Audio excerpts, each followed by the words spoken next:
Ma chère Hương, ça fait longtemps que je n'ai pas eu de tes nouvelles. Est-ce que Paris te manque, comme toujours? J'aimerais que tu sois là.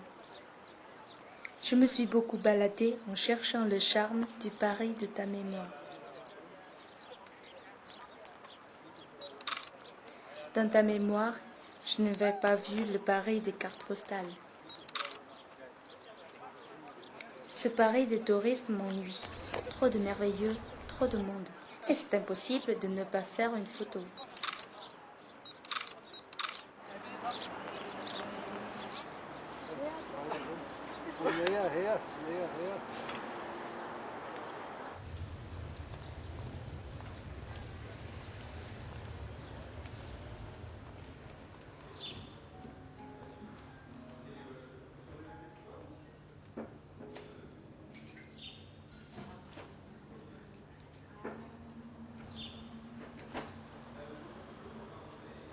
Enfin, loin de la foule et des marchands de soi-disant souvenirs, je suis prise par la beauté à la fois cachée et ténue du vieux Paris.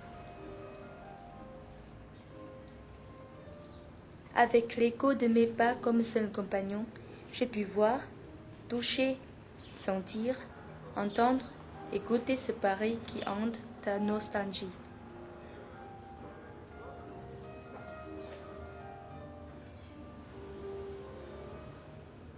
Comme d'habitude, je me suis perdue. Je suis tombée par hasard sur un guide.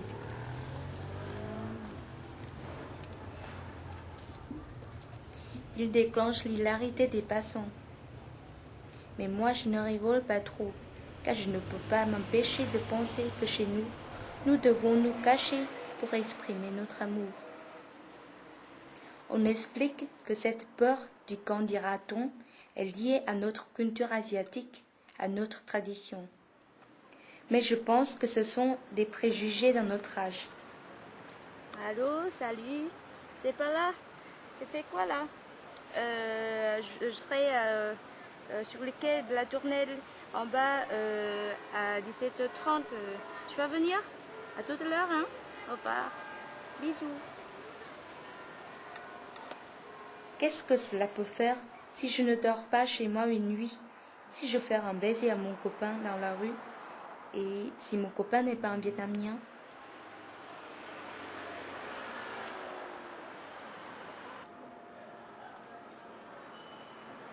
Hier, j'ai rencontré un Viet Kieu, un Vietnamien de l'étranger.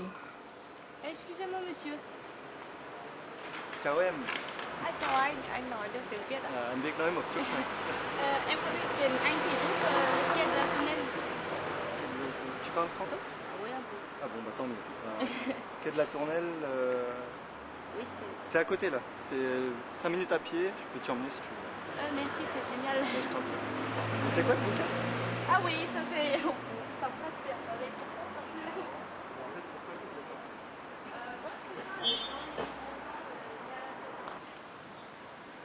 Ici, les jeunes couples ont l'air très libres et très naturels. Mais au Vietnam, je ne crois pas. Bah, c'est vrai qu'il y a un vrai décalage entre la France et le Vietnam à ce niveau-là. C'est l'expression de ses sentiments.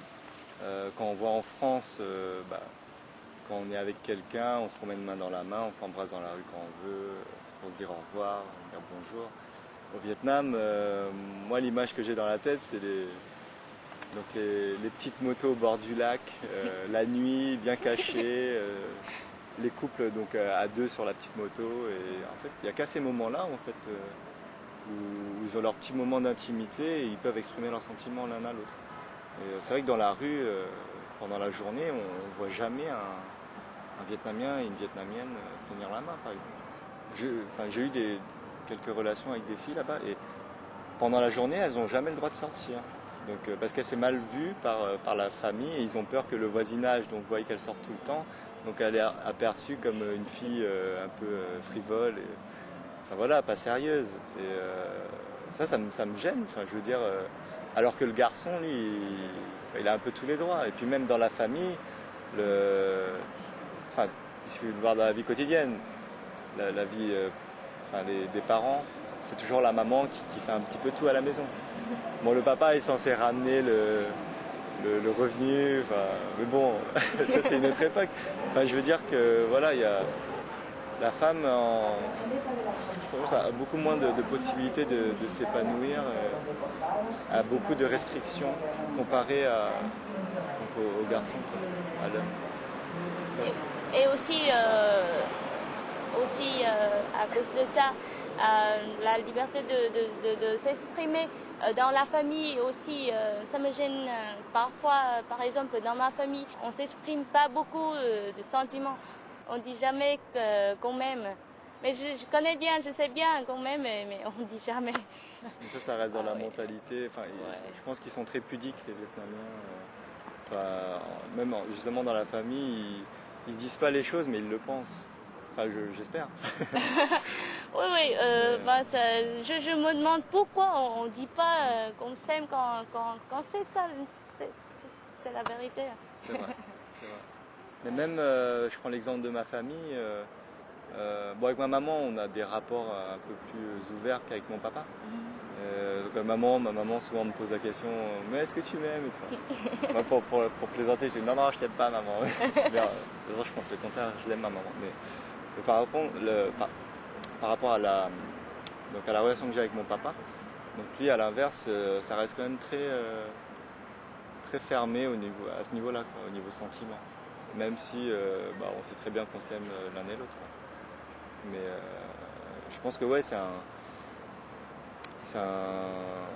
exemple typique d'une famille vietnamienne. Enfin, je me suis jamais posé trop la question pourquoi c'est comme ça, parce que moi j'ai vécu dedans. Parfois, je préférerais être loin de ma famille pour qu'ils sentent mon absence et m'envoient des messages d'amour. Mais à cette pensée, je me sens coupable. Pourquoi ne pas s'embrasser? L'amour, c'est ce qu'il y a de plus beau dans la vie. Donc je vais devoir te laisser. Je suis désolé. Ça va. Mais écoute, bonne continuation. Je vais te faire la bise, sois pas choqué. C'est comme ça qu'on est en France. Salut. Salut. Et puis à la prochaine fois. Oui, oui, à la prochaine.